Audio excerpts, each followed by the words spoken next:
Bonjour à tous, j'espère que vous portez bien. Le confinement, décidément, nous impacte sur une dimension essentielle de nos vies, dont on s'aperçoit combien elle est importante du fait qu'elle manque. C'est cette activité incessante que nous menons avec des projets en tête, cette propension que nous avons à agir en permanence. Alors j'aimerais vous proposer ce soir une réflexion justement sur la nature de nos actions et à la lumière d'un verset de la paracha, une différence importante notamment entre deux modes d'action, la manière dont nous agissons dans le monde au quotidien et le rituel qui propose une autre forme d'action et peut-être que cela nous éclairera sur la situation de confinement.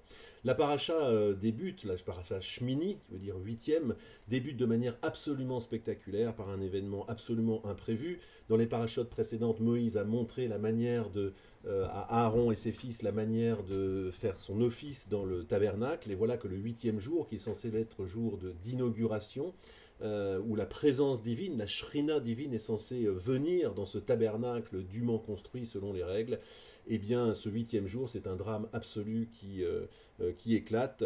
Ce sont les versets de Lévitique 10.2. Les fils d'Aaron, Nadav et Avihu, prenant chacun leur encensoir, y mirent du feu, vraisemblablement comme on pensait qu'ils devaient le faire, sur lequel ils jetèrent de l'encens et apportèrent devant le Seigneur un feu profane, sans qu'il le leur eût commandé. Donc une faute apparemment. Et un feu s'élança de devant le Seigneur et les dévora, et ils moururent devant le Seigneur. C'est donc la mort de deux des enfants d'Aaron, absolument imprévisible et incompréhensible, il faut bien le dire. Beaucoup de commentateurs essayent de voir, de commenter quelle est la faute, mais il est vrai que toutes ces explications ont peine à nous convaincre et aux yeux même des commentateurs, ils restent largement frappés devant par une incompréhension qui préside. Parmi les explications les plus intéressantes, il y en a une, peut-être, qui n'est pas une explication totale, mais qui donne une piste en tout cas de réflexion, c'est au verset suivant, le verset du Lévitique 10.3, dans la réponse qui est faite par Moïse à Aaron. C'est là ce qu'avait déclaré l'Éternel en disant, je veux être sanctifié, et Kadesh, Bikrovaï, par ceux qui m'approchent, et glorifié, et Kabed est glorifié à la face de tout le peuple, et Aaron garda le silence. Il y a cette différence qui est faite entre Ekadesh et Ekaved, être sanctifié et être glorifié. Et donc c'est la présentation par ce verset de deux modes en quelque sorte de rituel, deux modes de façon d'approcher Dieu, et sans doute aussi deux modes d'action dans ce monde. Et il sera tout à fait intéressant de peut-être d'aller un petit peu, d'essayer de réfléchir, d'approfondir entre cette différence qui nous donnera aussi un insight intéressant sur la différence entre la manière dont on agit au quotidien dans le monde et le rituel. Le kavod, donc, d'un côté, est effectivement une manière un peu sociale d'approcher Dieu. Notion qui renvoie précisément à la manière dont nous agissons au quotidien. Le mot kavod vient d'une racine kaved, qui veut dire lourd. C'est une démarche, autrement dit, qui consiste à donner du poids aux choses, à leur donner le poids à travers des actions. Et dans le monde moderne en particulier, ce kavod, cet agir incessant qui consiste à déplacer les choses pour leur donner leur juste proportion, leur juste poids, repose sur la volonté. Depuis que la modernité a sanctuarisé la notion d'individu, l'individu est pourvu de pouvoir et de volonté, et c'est cette volonté qu'il s'agit constamment de mettre en jeu dans le monde de la société. Et de fait, c'est la manière dont on apprécie la valeur des actions. Une volonté, des moyens mis à disposition, un résultat, et les actions s'apprécient finalement en mettant en équation eh bien, le résultat de l'action avec la volonté initiale, que cette volonté ait été exprimée ou non. C'est la manière dont nous trouvons du sens à ce que nous faisons, mettre en rapport une volonté et un résultat à travers nos actions. Donc nos actions acquièrent une signification de manière postérieure à travers ce prisme de la volonté. Dans le monde de la Kedusha et Kadesh, de la sainteté, du culte en général, les choses se déroulent de manière tout à fait différente, il en va tout autrement. La volonté n'est pas le moteur de l'action, au contraire, je dirais qu'elle est presque un frein. Il faut commencer par mettre de côté sa volonté pour pouvoir entrer dans la dimension de la reconnaissance. La recette ici est l'inverse de celle du volontarisme. Il nous faut entrer, c'est la définition même du mot sainteté qui veut dire séparé, dans un temps séparé, dans un espace séparé, circonscrit, que nous n'avons pas décidé.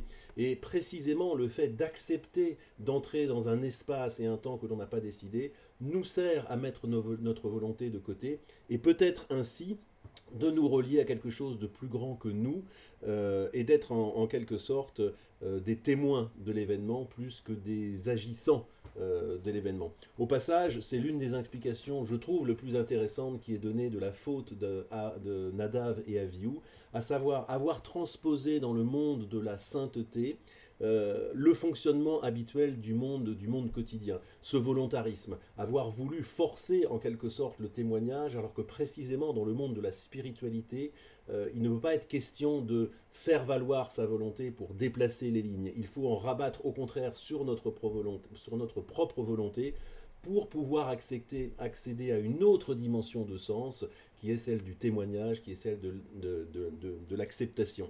Et donc, il y a une erreur de procédure, en quelque sorte, qui leur est fatale. Je trouve, parmi les commentaires, que c'est le moins moraliste, car il en est de très moraliste, et quelque chose qui nous éclaire sur la manière dont nous aussi nous fonctionnons dans le monde. Alors, de fait, cette distinction est intéressante pour caractériser le génie du rituel. Nous savons que dans la tradition juive, nous mettons l'accent aussi sur le rituel. Nous avons besoin des deux. Nous avons besoin d'agir. Par exemple, les 6 jours de la semaine dans le monde pour le réparer. C'est la notion du tikkun olam.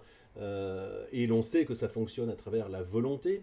Nos actes acquièrent des significations postérieurement à la volonté. En tout cas, on dit qu'ils acquièrent du sens quand on compare effectivement leurs résultats avec la volonté initiale que nous avons placée dedans. C'est une manière de fonctionner. Et puis dans le monde du rituel, en réalité, c'est l'inverse qui prévaut. C'est intéressant. La signification n'est pas acquise après, l'action ne précède pas et la signification après. C'est exactement l'inverse. La signification nous est donnée d'avance. De fait, le rituel repose sur des idées, la présence de Dieu, la justice, la compassion, l'intégrité de la création, toutes ces notions qui sont jouées dans un office religieux, par exemple. Donc la signification préexiste, et par contre, il nous faut ensuite agir à la hauteur de ces significations. En d'autres termes, exactement l'inverse que ce que nous faisons dans la vie réelle. Nous agissons, et après ces actions ont un sens ou pas, on essaye de leur trouver un sens en les comparant à des volontés initiales ou finalement aux résultats qu'elles ont eus.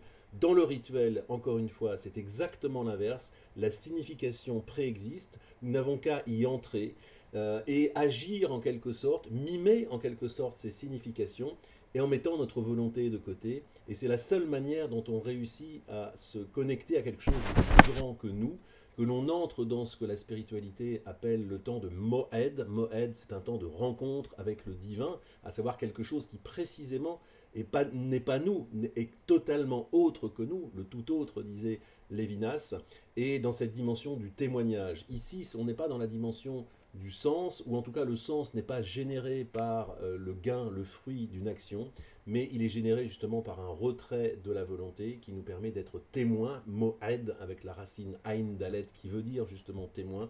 La rencontre n'est possible, le sens n'est possible que précisément parce que nous nous délaissons de notre volonté et on la met de côté, et c'est ce qui nous permet d'avoir accès à autre chose que nous-mêmes. Je pense que c'est une leçon tout à fait intéressante pour notre temps de confinement.